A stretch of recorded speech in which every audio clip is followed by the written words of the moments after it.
Good evening. I'd like to welcome everybody to the regular scheduled City Commission meeting held at the Municipal and Safety Building on Thursday, December 18th, 2025 at 6 o'clock. I'd like to call this meeting to order. First, I'd like to welcome Pastor Dave McCauley with Summit Leadership for our pledge and for our prayer. Thank you. Everybody stand.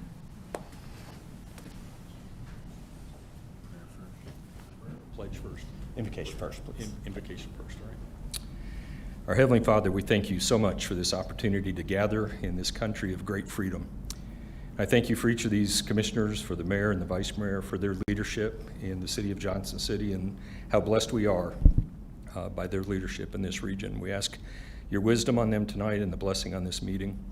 And as we approach this week of Christmas, we thank you for the love, the peace, the joy that's represented through the celebration of Christmas. And we ask that upon our community, upon this meeting, and we pray that through everything we say and do, that you will be honored and glorified. In Jesus' name, amen. I pledge allegiance to the flag of the United States of America and to the republic for which it stands, one nation, under God, indivisible, with liberty and justice for all.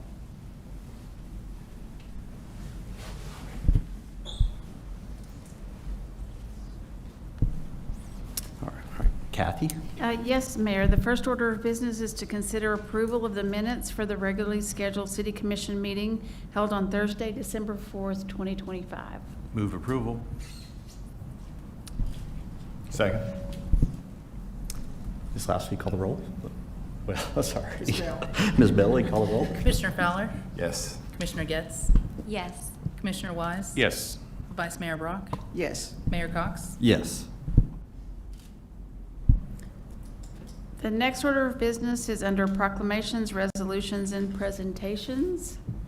And as the mayor makes his way down in front of the lectern, there's a presentation of retirement resolution for Joy Baker, our risk manager.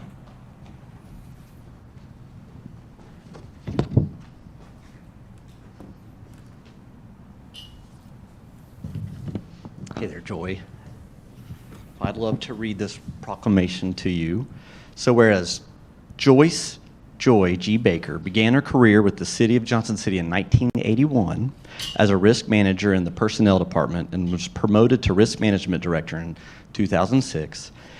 And whereas Joy has dedicated her career to promoting safety and mitigating risks within city government, playing an instrumental role in developing a culture of employee health and wellness.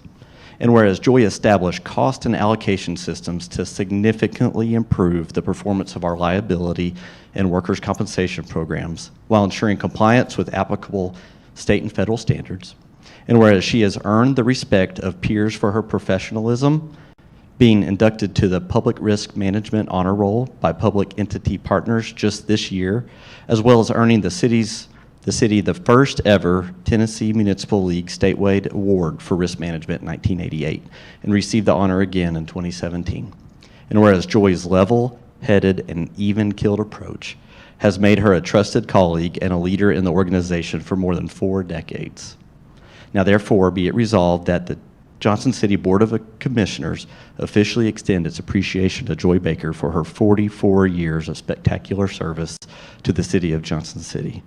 Thank you so much for everything you've done, and I hope you look forward to the holidays and being able to enjoy it. I've been super thankful to get to know you over the last year, and you'll leave a huge impact with the city and the commission. Is there anything you would like to say? I'll just say that it's been a privilege and a pleasure to serve our community for these 44 years, and I feel very blessed to have had this opportunity. So thank you. Thank you so much.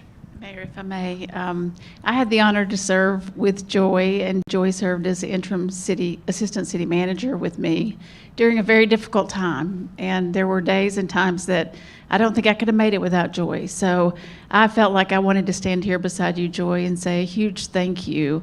I know there was 44 years, but I've been here almost 40 years, and I couldn't have made it without you. And this organization owes you a huge debt of gratitude for the years that you've served here. You put your heart and your soul into it, and you've given it everything. And I owe you a huge debt of gratitude. So thank you so much for everything.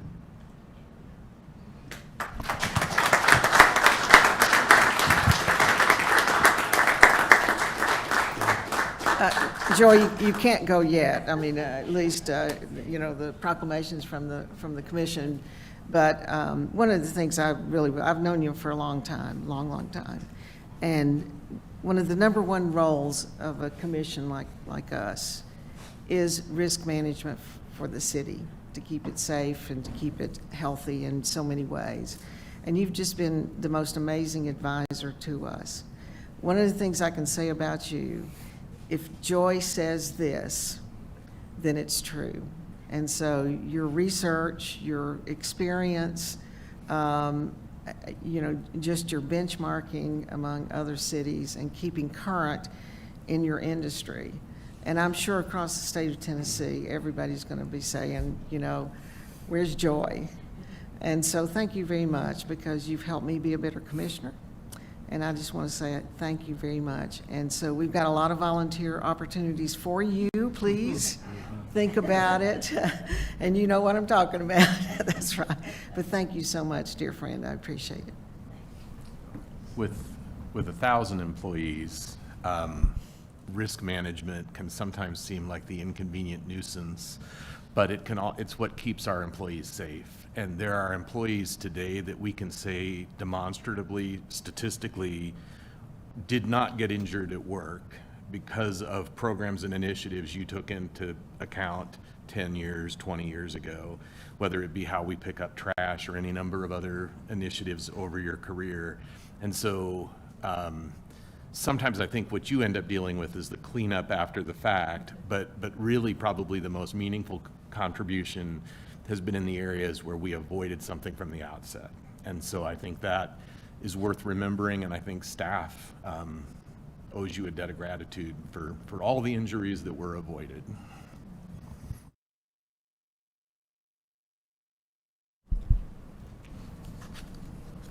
And Mayor, we have a very important thing for our next item, is for the commission to consider granting special air right usage over the city of Johnson City on December 24th and 25th as requested by S. Claus. Oh, Merry Christmas! Oh my goodness! Hi, fella. Good to see you. Oh my goodness! Little Dave McCauley. Oh, it's so good to see you. Oh, Merry Christmas, everybody! Isn't that just like government? You honor and you give Joy Baker 44 years of service, and she's only 36 years old. My goodness. We were going to come down early, but we were going to land on Walnut Street. We hear you did such a great job on Walnut Street. As we circled over Walnut Street, we couldn't get down between the street lights. There were too many of them. I'm going to have to talk to little Wally McCullough about that. But I am so glad that y'all put that separate lane in there. That's for safety. Nobody ever thinks about the horses anymore. I brought some great presents for everyone. And I know that you sent me the Christmas list that you want. And I had one of my elves get the list together. I hadn't had a chance to look at it yet. And I know that as good stewards of the city's money, y'all are very frugal. So I just got that little bitty list here. Oh, my goodness! Oh, okay. All right. You're not going to know what. He's a prop. I do have some presents. I do have some presents. Where's your wife? Little Joey, right? Yes, sir. Little Joey. Yeah, that's right. There's only one woman alive today who's still allowed to call me that. She's 95. Little bit off fella. Mayor Cox. I'm surprised. Now, you graduated, right? And Commissioner Jenny Brock. Whoops, got one. And I can remember when you lived with your little sister, Melita, and y'all had one room together. That's right.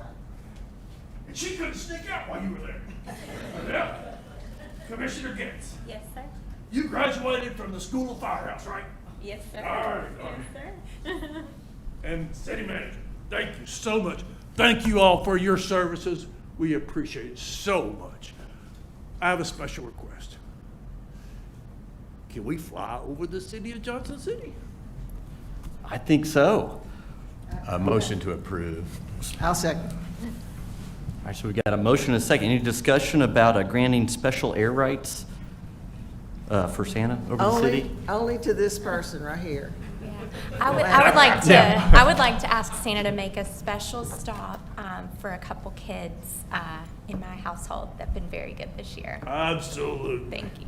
So you don't have any problem with this lawyer over here, little Tommy Seeley?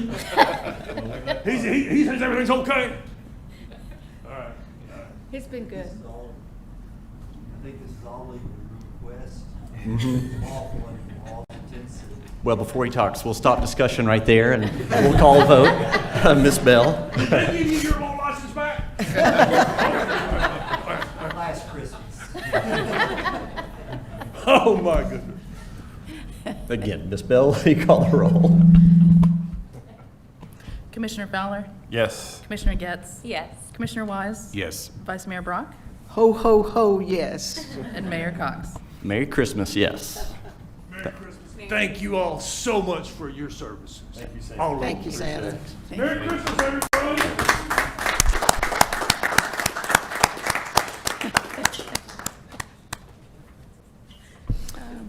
All right. What next on our agenda, I think, is Ms. Bell. The next item is consideration of approval of 2 appointments to the Civil Service Commission. Mr. Mayor, we have 2 names presented to us by way of the police and fire departments. These are both seats that are designated by the respective departments. And so I would make a motion to approve David Lowe as the representative of the police department and Danny Jones as a representative of the fire department, both to serve 2-year terms. Second. Any discussion? All right, Ms. Bell, will you call the roll? Commissioner Fowler? Yes. Commissioner Getz? Yes. Commissioner Wise? Yes. Vice Mayor Brock? Yes. And Mayor Cox? Yes. Mayor, our next item is under public comment. We have no one signed up to speak under public comment. The next item is consideration of the consent agenda. I'll start to my right to see if anybody has anything they'd like to pull. Commissioner Fowler? Nothing. Thanks. Vice Mayor Brock? I'm good, thanks. Commissioner Wise? You don't want to pull anything? The last meeting of the year, I thought I would just like, Oh, I Be thought the quiet. Pine Oaks thing would make your list. I would have pulled 731 for the vice mayor. I'm sorry. Like- okay, let's pull that. And Commissioner Getz? All right, Ms. Ball, can we? Yes. Excuse me. Item 731 is an RFP for Preston Construction for the Pine Oaks Golf Course Design Build Ball Containment. And I think we have April Norris here with our Parks and Rec Department, Parks and Rec Director, to answer any questions that Commissioner Wise may have. I just wanted to bring it up. Could you just tell us a little bit about what's getting ready to happen at Pine Sure. Oaks? Yes, so I'm April Norris, I'm your Parks and Recreation Director. This is a project that's been in the making for a very long time. We actually allocated funds for this in FY21, and this will actually help protect the driving range. Or those who are golfing outside of the driving range, should I say, we're going to be putting up netting all around the driving range to keep the balls contained in that area. This also allows for a project that has been on the dockets for quite a while now as well, for the Tennessee Golf Foundation to come in and put their facility there to be able to offer more youth programming. So it'll keep that area safe and protect golfers. So that netting will be about 70 feet high. That's the highest point, and that's on the left side. That's where we have the most balls kind of get out of that area and cause the issue of actually being in the play. So we're excited to finally get this project going, as well as the Tennessee Golf Foundation is going to be a great addition for Pine Oaks. I'd just like to say, and this is, like, as you said, since 2021, we've kind of been rolling the money over for this, but our municipal golf course has gone from an amenity that we've had here. Every city of a certain size, you know, a golf course is an essential thing. But we have gone from subsidizing the golf course over all these years, $200,000 to $300,000 a year. And then we closed Buffalo Valley thinking that, you know, we needed one golf course and we needed one that we could invest in to make it better. And so that was a decision we made at that time when we closed Buffalo Valley and started putting investments into Pine Oaks. Today, it is definitely break even, right? Correct. If not making money, which is unheard of. One of the things that a municipal golf course does is gives away a portion of its tee times, you know, on the golf course. So things like Science Hill High School, this is their home course. Liberty Bell Middle School, this is their home course. The University School, this is their home course. We also teach youth programs there and veteran program. One of the programs, or two of them particularly, that I'm very, very proud of, they do a PGA Hope course for veterans who have, you know, had PTSD and other things, you know, from their service. And it is just amazing to watch what happens when they get out there and they swing a golf club the right way. We do programs for special needs kids, and we've had some out there then that go on and play in the Special Olympics for the state. We do first tee programs, so we take children from, and I say we in the broadest sense of the word, at age 7, you know, to learn how to play golf and to do something a way that, you know, by the time they get to middle school and high school, they're ready, you know, for that career. And then just the leagues that exist at the golf course is just tremendous. So all these improvements that have been made has really contributed to the golf course, you know, being almost like a revenue center that can take care of itself, which is just great. Now, the one downside to it is, Commissioner Fowler, you can't get a tee time over there. No. It is so popular, and thanks, April, to you in empowering the staff over at the golf course who are experts in that, that we've got one of the finest golf courses. And I run into people all the time to say what an amazing place that it is. It So- definitely is. It is an anomaly in municipal golf to have such a profitable municipal golf course. It doesn't happen, and the team over there does a tremendous job, and the programming that is brought forth from Pine Oaks is such an asset is. to this community. So thank you all for your support in the project moving We'll forward. look forward to seeing everything happen now. And this is going to take place over the winter, right? It will. So hopefully construction, we'll have to start in on the actual construction road because it is a steep haul to get up there. So we've been working through that process with our neighbors to be able to bring in a construction access road to make that a little bit easier. But as the ground thaws, we'll start to see, once we get past that portion of it, we'll get this work done through and be ready for our peak season at the golf course. So. I think one last thing, the contribution the Tennessee Golf Foundation is going to make is actually building a learning center there that will have 2 bays that have roll-up garage doors. Teaching can take place the whole year now. That's right. And they will be providing a PGA golf professional to head up the teaching program there. There'll be an indoor putting green, and then a simulator that people can go play just on their own and improve their game. So they're going to add something to our golf course that really doesn't exist anywhere else here in Johnson City or the broader area. But so I think it's going to be even more so a go-to place. And so we thank you for Thank you. shepherding all this to happen. Thank you all so much. Well, and you, Vice Mayor Brock, you've spearheaded this for a long time too, and just to kind of reiterate, this is to get some netting to help them, another organization that wants to help the city and get more affordable and easy access for youth golf and to get the youth to have a nice place to go and learn. And so thank you for staying on that for so long.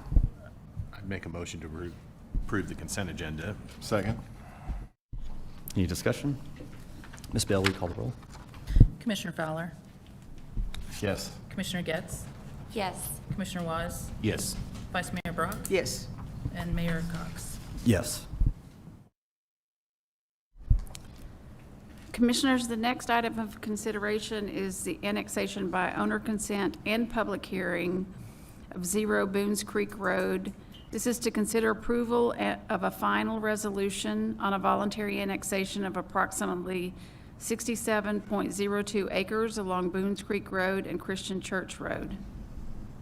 Good evening, Mayor, Vice Mayor, Commissioners. I'm Riley Pudney, Development Coordinator for the Planning Division. The item up for consideration tonight is the final resolution to approve the annexation on Boones Creek Road. A little bit about this presentation. It is in conjunction with item 10.1, so if it is repetitive when that item comes up, I do apologize, but we'll get through it.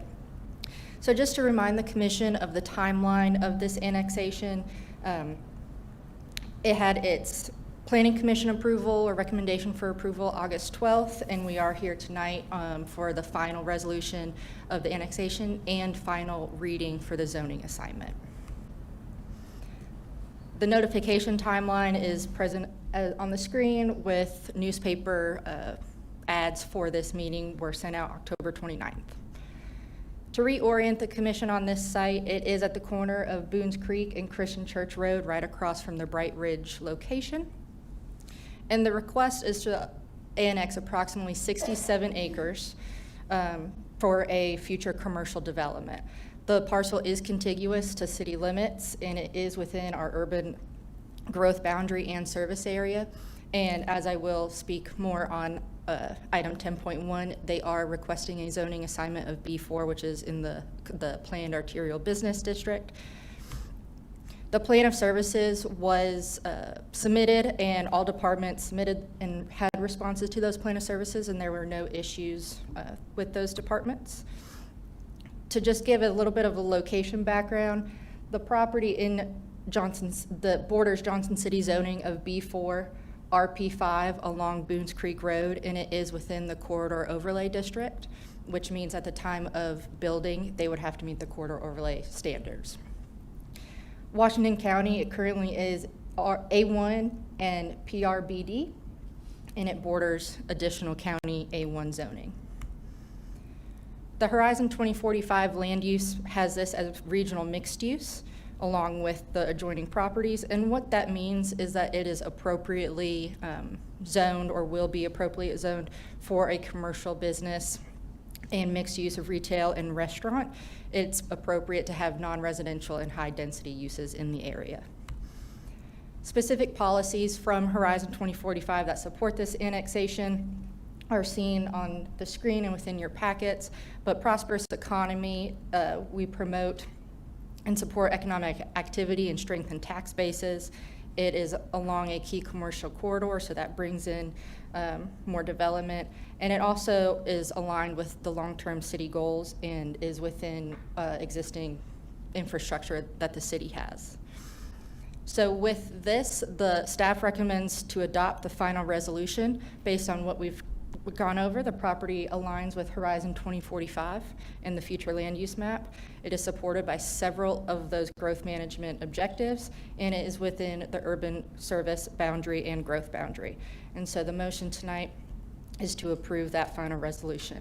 And there is a public hearing, and I'll be here for any questions. Commissioners, any question for staff? Seeing none, I'd like to open the public hearing. If anyone wishes to speak for or against the annexation by owner consent, come forward and state your name.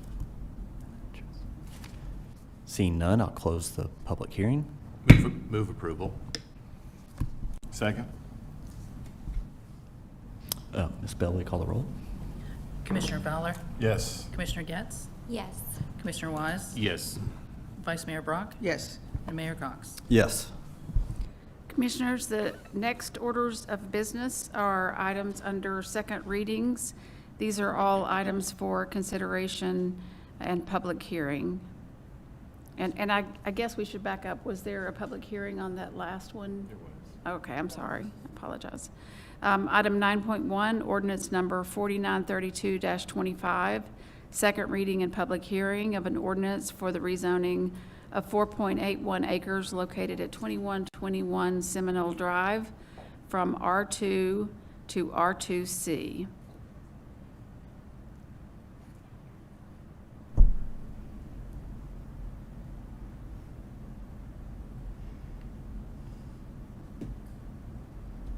Evening, Mayor, Vice Mayor, Commissioners. Sarah Flyfeld presenting for the second reading on the rezoning of 2121 Seminole Drive. So just a reminder on the timeline, tonight is the second reading and public hearing, with third reading being on January 8th, and the notification timeline remains the same, with newspaper advertisements having gone out on November 21st. So just to reorient you to the site, we have Antioch Road over here to the left, Seminole Drive, and then Grace Fellowship Church, and this is just a more zoomed in view of the site. So the request is to rezone one parcel, 4.81 acres, from R2 to R2C to accommodate a future 11-lot single-family residential community, and to our understanding, this is to house victims of Hurricane Helene. So just to kind of compare and contrast what is current versus what is proposed, the biggest difference here again is lot size. So what that allows is, under normal circumstances, they would be allowed 9. They are proposing 11 lots. So the concept plan, we see 11 single-family dwellings with a new public road and cul-de-sac and sidewalks on both sides of that. We have a walking trail approximately 1/3 of a mile wrapping around the west and lower portions of the property and surrounding that stormwater retention pond. We have 1.67 acres of open space, with 1.37 being active, and that's 82%.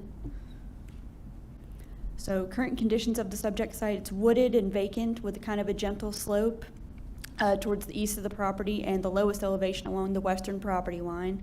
Water and sewer service is available to the site, and this development does not meet the traffic study requirements per transportation. For transit, there is a stop 0.21 miles away at the corner of South Greenwood and Colony Park. So current zoning again is R2 with adjacent R2 and R3, and R2 and R nearby with R2C being requested.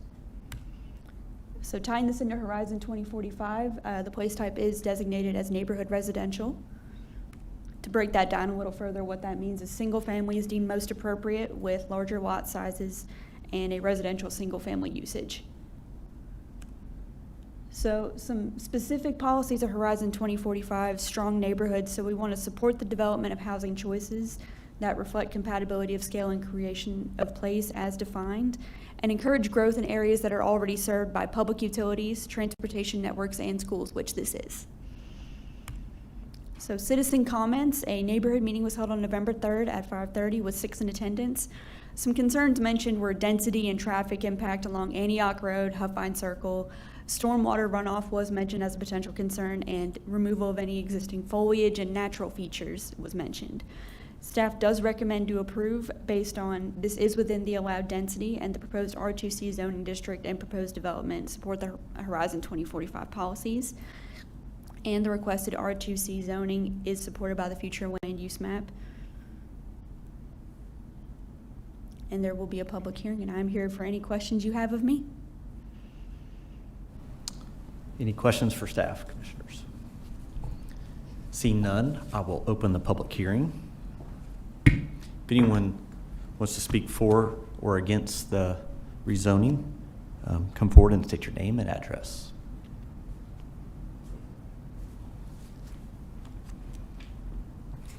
And I'll just remind you that public comment is limited to 3 minutes, and Mr. Willis will be our timekeeper. Good evening. It's my pleasure to stand before you on behalf of Grace Fellowship Church. My name is Jim McMacken. I live at 8 Northridge Circle here in Johnson City, Tennessee. I would like to speak on behalf of Grace Fellowship Church in support of the rezoning motion for the ASP project. I serve as the Vice Chair of the Elder Board of Grace Fellowship Church, and we are incredibly grateful for ASP for our members' involvement in this project. We initiated this effort of raising money for housing of Hurricane Helene victims late 2024 and into 2025. We had a goal of constructing 5 homes with the partnership of ASP, and we called it and we presented it to our church congregation of 5 in 2025. Well, within 3 weeks of announcing this goal, our church raised sufficient money for those 5 houses. We realized quickly that our initial goal was too modest. To date, the generosity of Grace Fellowship Church has generated support to build at least 20 homes in our community. We on the Elder Board have had this lot for several decades, not quite sure what to do with it. And so the idea was, hey, could we donate this and see if we can further this project? And so it was a unanimous decision from the Elder Board that we would proceed with this project. So this proposed development is a continuation of the Hurricane Relief Project, which we have termed 5+ in 2025. I'm both humbled and thankful for the support of Grace Fellowship Church membership in making this project possible. So thank you for your consideration and your support. Thank you. Is anyone else that'd like to speak for or against this item? Seeing none, I'll close the public hearing. Mayor, can I ask a question of staff? When the houses are built, will they then convey to the resident and homeowner? Is that the eventual goal, that these will be individually owned homes? That would be a question for, and the developer is present. Okay.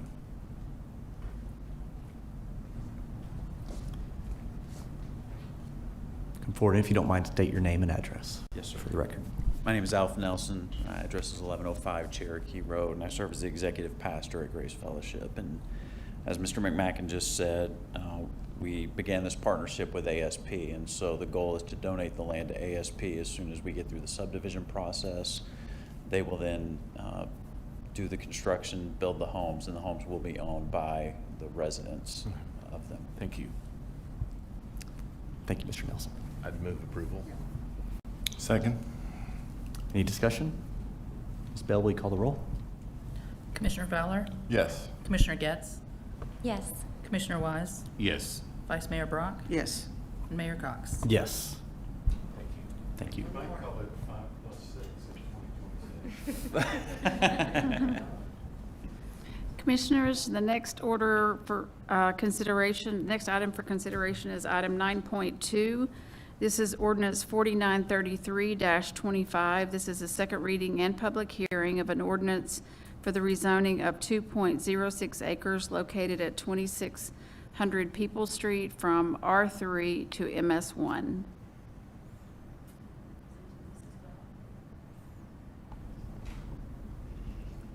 So same timeline present here with the newspaper advertisements going on the same day. Tonight's the second reading and public hearing, with the final being on January 8th. So this is just to kind of orient you to where this is. Again, we have looking west toward the Johnson City Center shopping and east towards Browns Mill Road area. So the request is to rezone one parcel, 2.06 acres, from R3 medium density residential to MS1 medical services, and this would be to accommodate a future hotel. So zoning current is R3 with requested being MS1, and adjacent we have R3, PB, and MS1. And nearby zoning and major roadways, of course, we have R3 and I-26 to the north. So concept plan, it is a 121-room, 4-story hotel with 128 standard parking spaces, 5 handicapped. That joint entrance governed by a transportation easement right here, and then sewer easement along the back and sidewalk along Peoples Street. So current conditions of the subject site: vacant with commercial and multifamily usage nearby, and single family and public usage kind of farther to the east.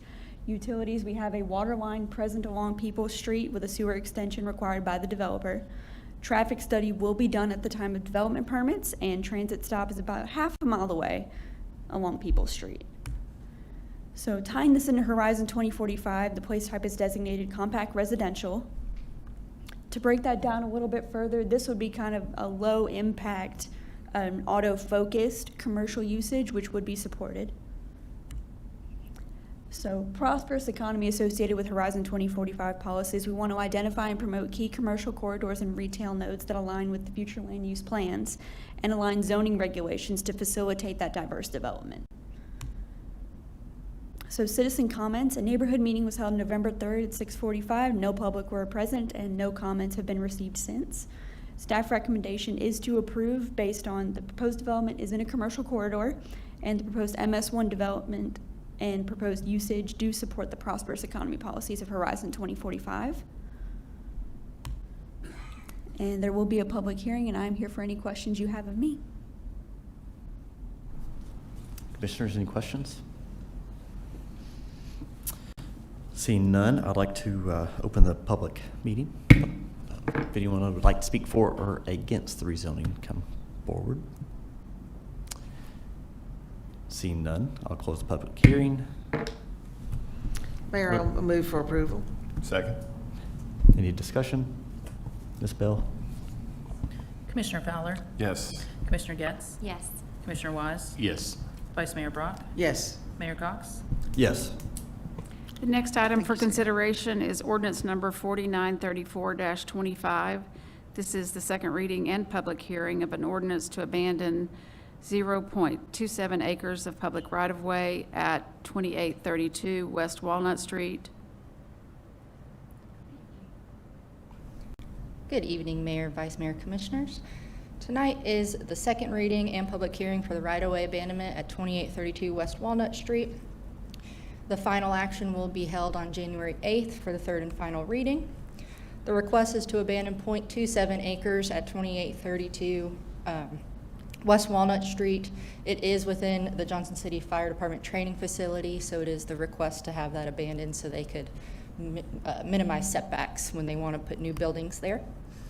Departments and agencies have reviewed and there was no concerns. There was just a request to retain a public utility easement, which is being recorded on the plat. So staff would recommend approval, and there is a public hearing if you have any questions. Any questions for staff? Move for approval. Public. And in checking with our city attorney, this does not require a public hearing of this one. Thanks, Mr. Fowler. Is there a second? Second. Ms. Bell, will you call the roll? Commissioner Fowler? Yes. Commissioner Getz? Yes. Commissioner Wise? Yes. Vice Mayor Brock? Yes. And Mayor Cox? Yes. The next item for consideration is ordinance number 4927-25. This is the third reading and public hearing of an ordinance assigning a planned arterial business district to approximately 6.02 acres located along Boones Creek Road and Christian Church Road. Good evening. So this may be a little bit repetitive, so I'll just kind of go through the small items. This is in regards to the annexation at Boones Creek and Christian Church Road. Similar to what we have discussed, they are requesting the B4 commercial business district. And my apologies, it started from the beginning, but let me do it this way.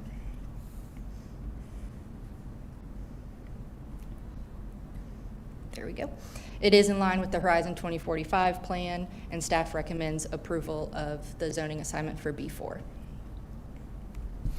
And it is a public hearing. Is there any questions for staff? Seeing none, I'd like to open the public hearing. If anybody would like to speak for or against the zoning, come forward. Seeing none in the quiet room, I will close the public hearing. Move approval. Second. Ms. Bell, will you call the roll? Commissioner Fowler? Yes. Commissioner Getz? Yes. Commissioner Wise? Yes. Vice Mayor Brock? Yes. And Mayor Cox? Yes. Mayor, your next item under City Manager's report is a year-end review report from our City Manager, Kathy Ball.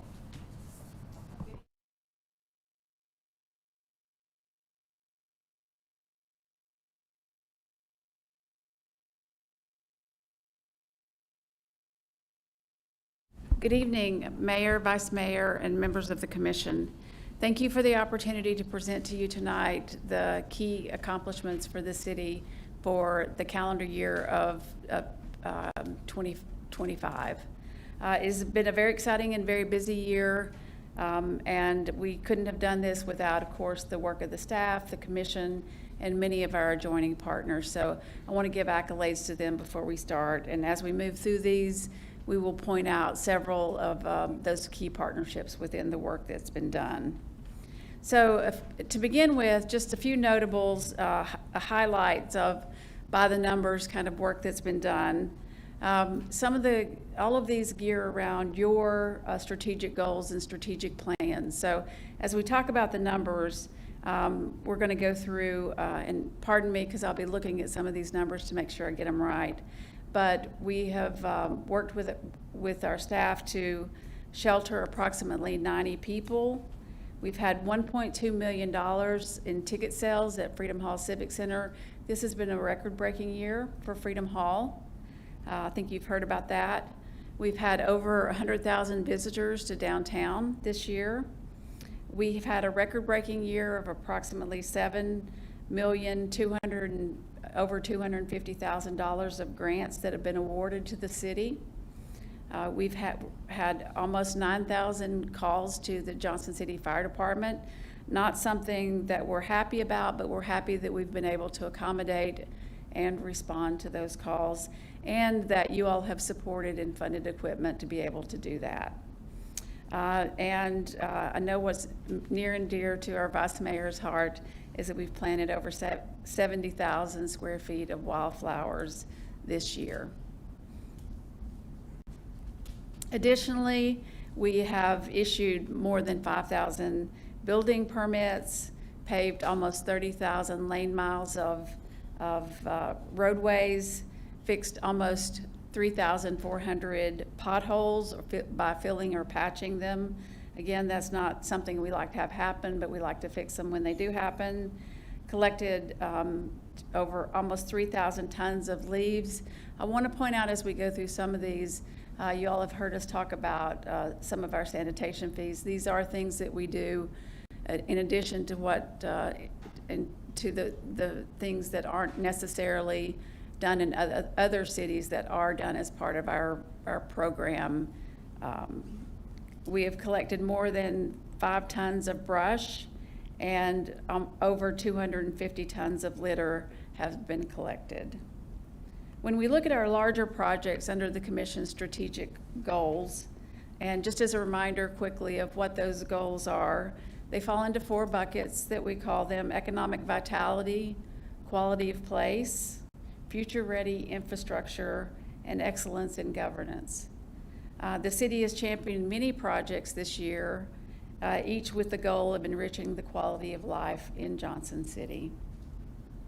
Under economic vitality, one huge project that it will be very transformational with our development partners is the Burlington Mills project. This project is a $240 million project that includes both retail and residential. It's a 34-acre development project that supports over 1,000 residential units and over 1,000 square feet of retail development.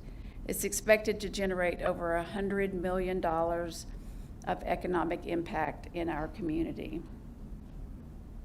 The John Sevier Center. Many of these are projects that have been in the making for a very long time. When I mentioned earlier that we have great partners in what we do, the Johnson City Development, the JCDA, Johnson City Development Authority, great partner and the lead agency in this project.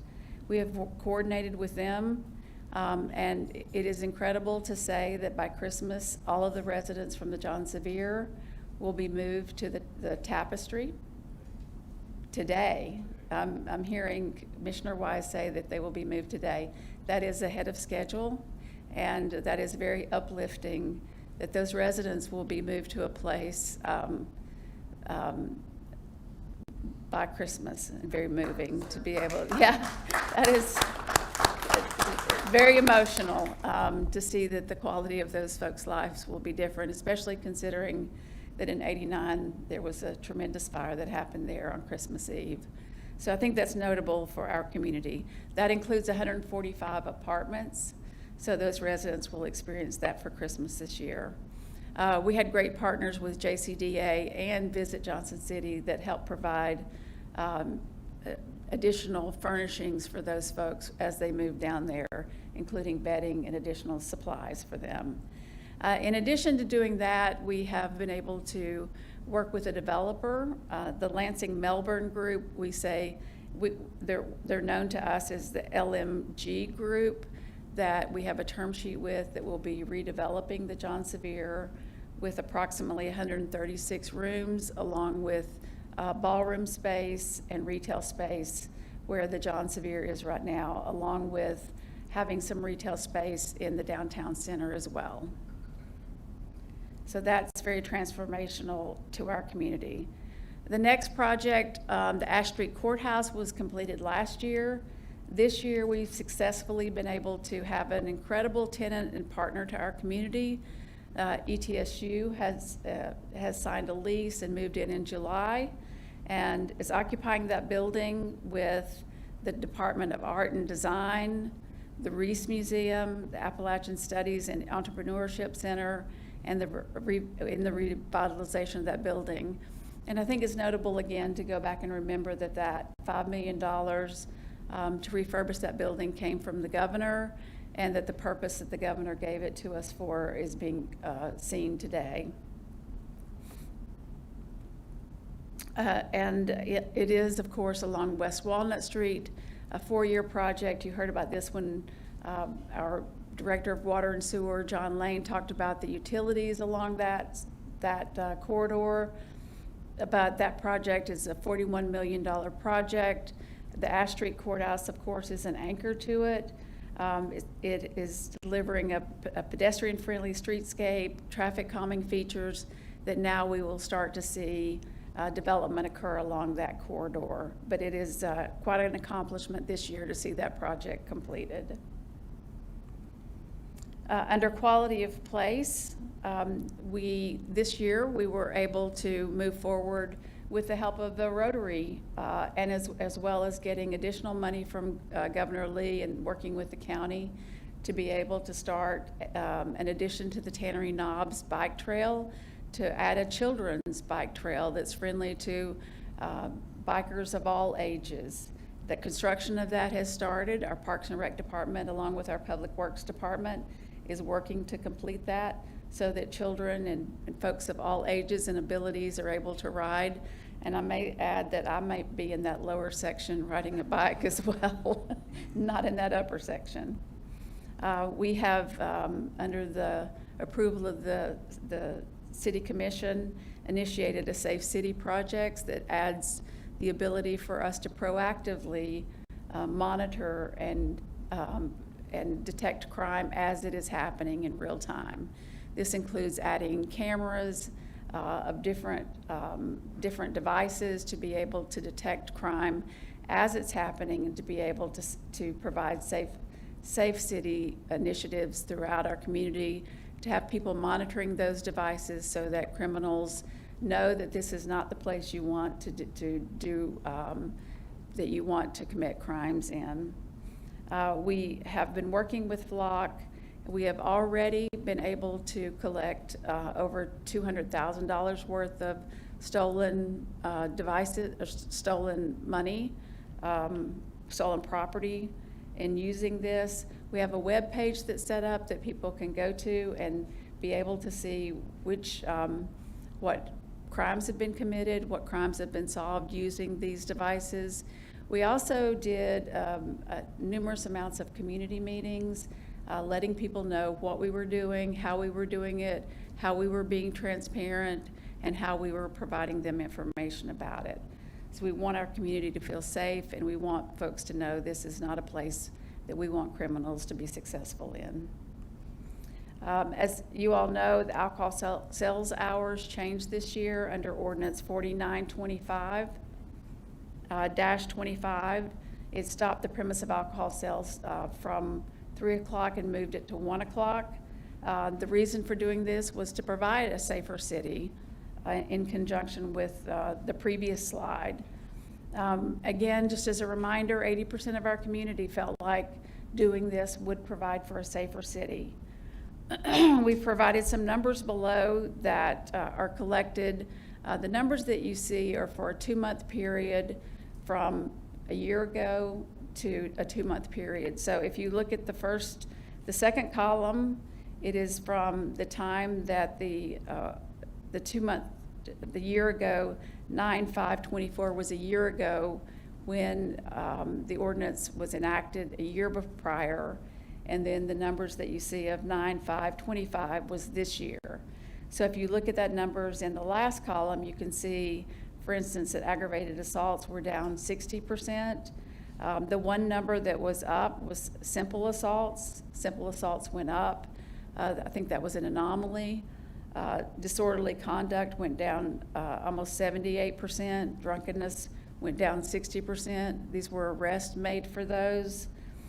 Drug-related violations went down almost 40%. Weapons violations went down almost 60%.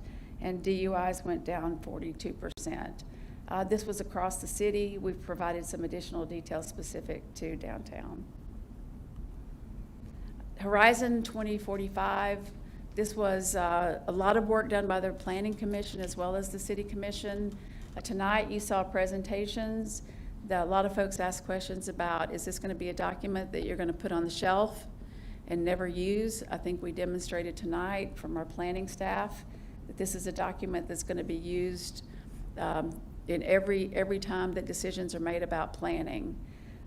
This document was done with the community. Over 20,000 data points were collected from our citizens. So it was heavily engaged by the citizens and informed by the citizens. It will help guide us into the future, into the next 20 years, on how planning should occur in the city. We are excited, and many of our furry friends are excited that we have a bark park on West King Street. And again, it's just very heartwarming to know that we have had donors who have provided for this in our community. This was a project done in conjunction with our Parks and Rec Department as well as our Public Works Department. A Boyd Foundation provided $100,000, and then an additional $100,000 were provided by donors. The construction was about $140,000. The remainder of that money went into the maintenance, is going into the maintenance of that dog park. So far, we have about 330 dogs registered. It's free to register. You just have to be able to demonstrate that your dogs have been vaccinated in order to be able to bring your dogs to that park. Another huge project, Metro Kiwanis Park, that's a 53-year-old park that received a huge uplift this year in the amount of over $560,000. We had tennis courts that were redone, pickleball courts that were done. That project took about a year to complete, but is being enjoyed by many members of our community, and just another great example of how our community is transformed to fit the needs of our community. The noise and vibration study, this is a study that the commission approved. As you all know, this moratorium was put on any project or permit that could be applied for within the I-2 district until this study is complete. This study will inform ordinance changes that would be made to the noise ordinance so that any project that's done within the I-2 zone would not have negative impacts on our community. That project, at the current stage of that project, is that a consultant has been selected, and we are in the stages of developing a contract with that consultant, and that study will kick off in January. Downtown parking study. This study was launched in January. Many cities struggle. And we are struggling with parking downtown, which is a great problem to have, but we need to come up with solutions to this. We have been holding a lot of meetings. We've had a consultant working with us on coming up with looking at circulation, looking at utilization of existing parking lots, as well as looking at on-street parking. We have had a lot of engagement, just as with the Horizon 2045 plan in doing this. We've also conducted some experiments. On Main Street Days, we actually took State of Franklin and blocked off and put parking on the street with the goal of potentially looking at blocking and making State of Franklin 2-lane as you go through the downtown area to connect West Walnut to downtown, to make it more pedestrian friendly for folks to cross over from West Walnut over to downtown, and to make that connectivity happen, to slow vehicles down and to make a safer pedestrian access through downtown. That has been very well received from downtown businesses, and we're in the process of developing implementation and construction plans for that. Future-ready infrastructure, the Iris Glen project. This is, we're a very fortunate community to have a landfill and to have the life of a landfill that we do, but we are continuing to plan ahead. We are looking at expanding the landfill and going through the permitting process of opening up another cell. Cell is referred to as another ability to provide space for that landfill.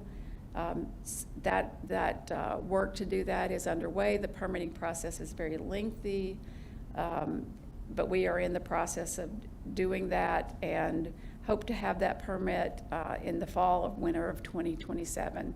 That would extend the life of the landfill at least by another 40 years beyond that.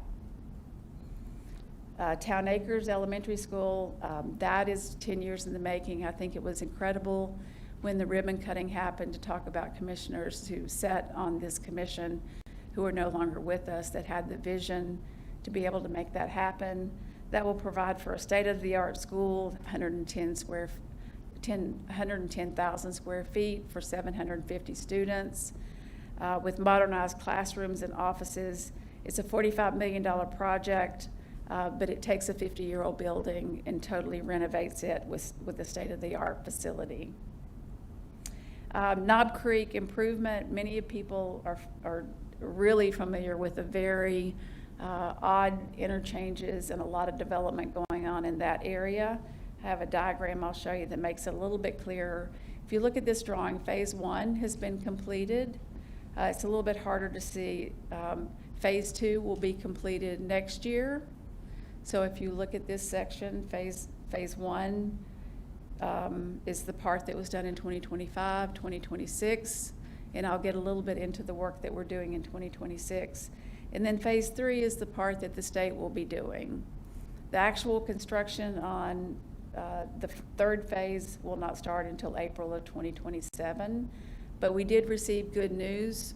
We had taken a trip to Nashville to meet with the state, the commissioners did, to talk about trying to expedite that project for the community. And luckily, we received positive feedback from them, as well as from the railroad, that we were not going to be required to expand the width of that railroad. And so that expedited the start of that project until April of 2027. So that's when we would expect to see construction start on phase 3. Cherokee Stormwater area, again, that's in the West Walnut Street area. I think one of the most impressive things about this community, well before I came here, is the foresight to be able to put regional detention facilities that doubled as both recreational facilities and scenic beauty and provided for the environment. This is a project that's underway. This is another one of those projects that received money fully granted by the state. So this is a $3 million grant that has to be completed within a year. So construction's underway at this project, with this project right now. I think you've received some updates. J.C. Bills is an initiative. We all know that Johnson City is growing. We want to make it easier for people to build here. And we understand and we recognize that that has been a challenge for a lot of builders and developers in our community. And we're listening, we hear what they're saying, we're trying to streamline, we're trying to make it easier without sacrificing safety, without sacrificing the quality of what we do, but by providing good customer service and by streamlining and providing good processes for people so that they understand what's expected. Excellence in governance, the room that we're in would be unrecognizable for a citizen to walk in 2 years ago and have the experience they have today in terms of safety, in terms of being able to see a presentation like this, in terms of being able to hear, to be able to even watch it from their home. So it is incredible to see that they have access to their government like they do in the room that's provided today.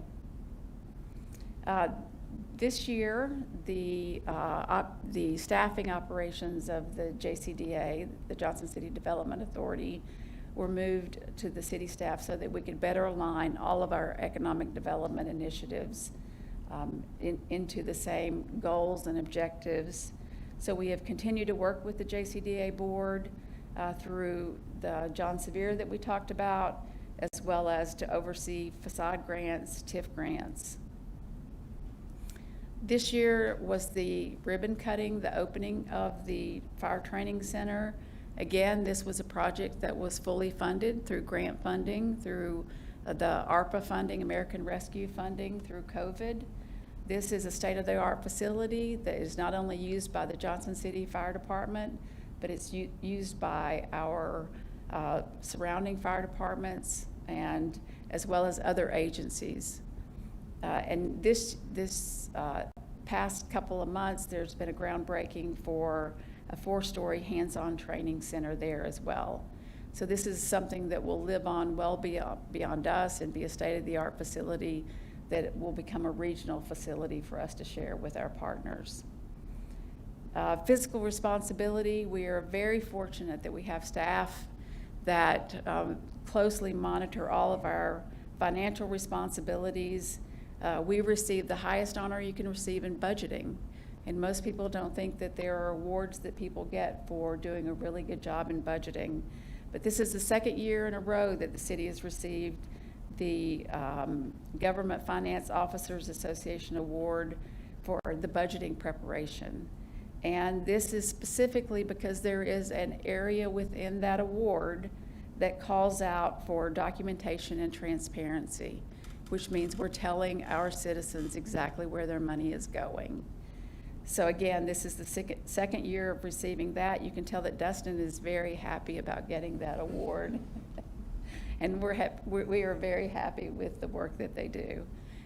We received the GFOA's Certificate of Achievement for Excellence in Financial Reporting as well. And again, we retained our Moody's AA rating, bond rating, which is, it reflects the management of the debt in our financial reporting. Looking ahead in 2026, we have quite a significant amount of things that happen. Just a glance at a few things in the year to come. We are working toward Buffalo Mountain State Park becoming a natural area designation. This has already started to happen with the application and with us bringing folks up and doing tours of the location and really giving them an opportunity to see how beautiful it is and how important it is to preserve it. The First Frontier Trail, again, that is an award that our governor has bestowed upon us that we take very seriously, of $5 million. That project will be built by November of 2026. That will connect a trail from Jonesboro to ETSU for us to be able to use for pedestrian access as well as a connector to the Tweetsie Trail. The city naming policy will be complete, which helps us name city-owned parks, buildings, and facilities.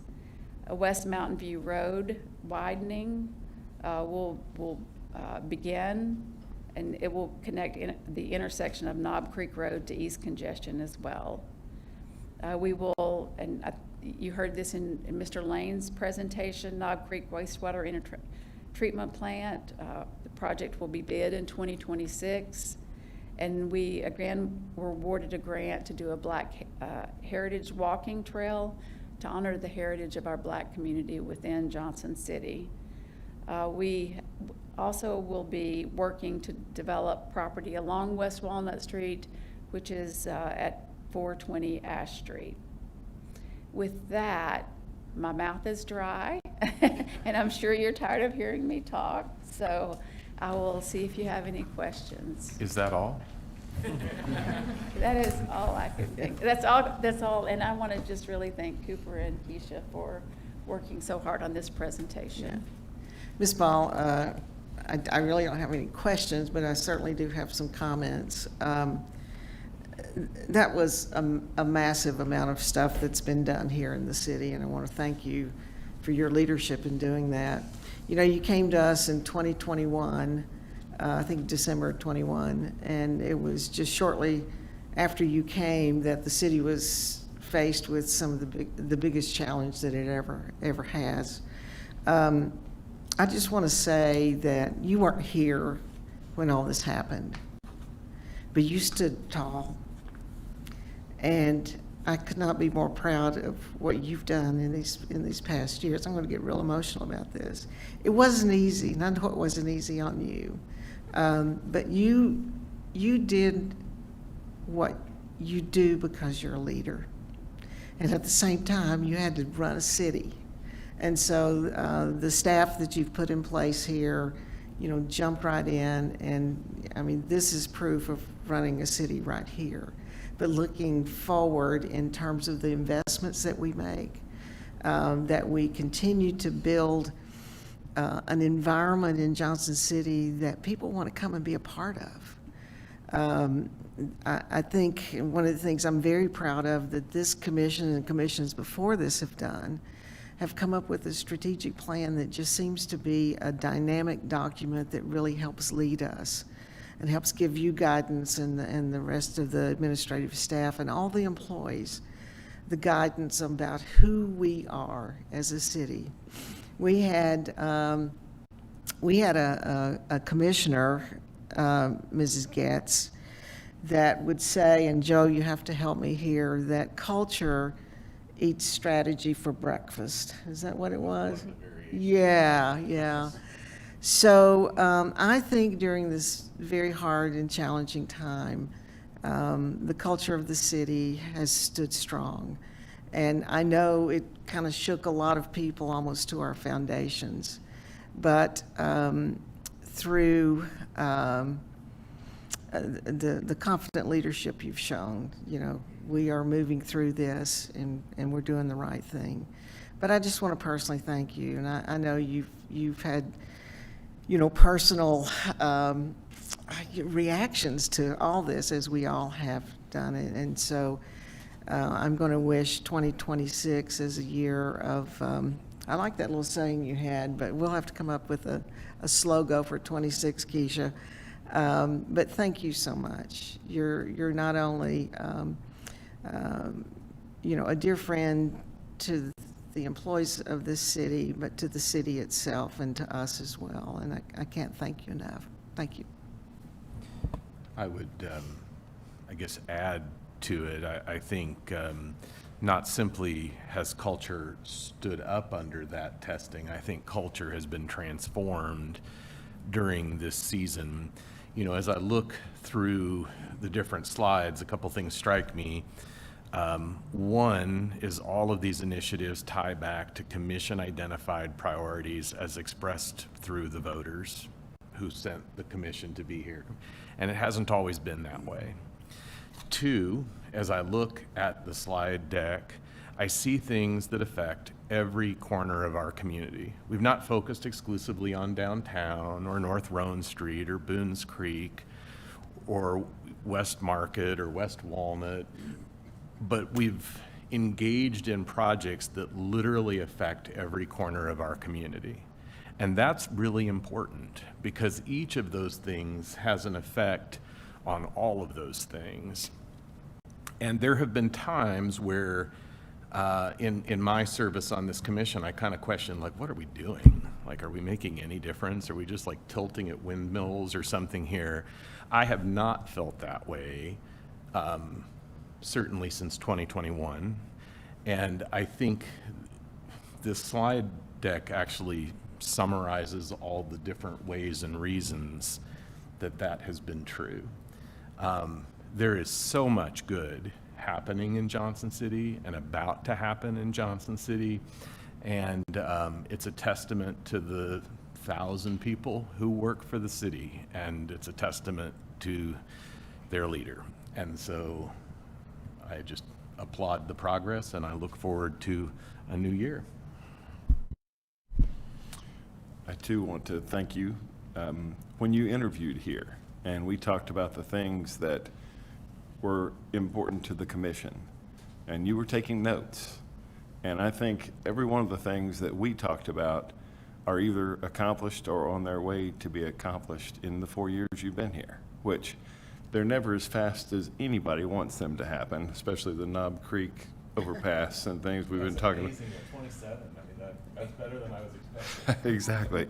But just the John Sevier, if you'd been through the John Sevier Hotel and you go through where they're moving to now, I am so proud that that has been done so quickly. It didn't seem quickly, but having those people move in before Christmas to that facility from where they are and being able to redo the hotel downtown, it's a huge thing for Johnson City and for those people having washers and dryers in their rooms and things like that.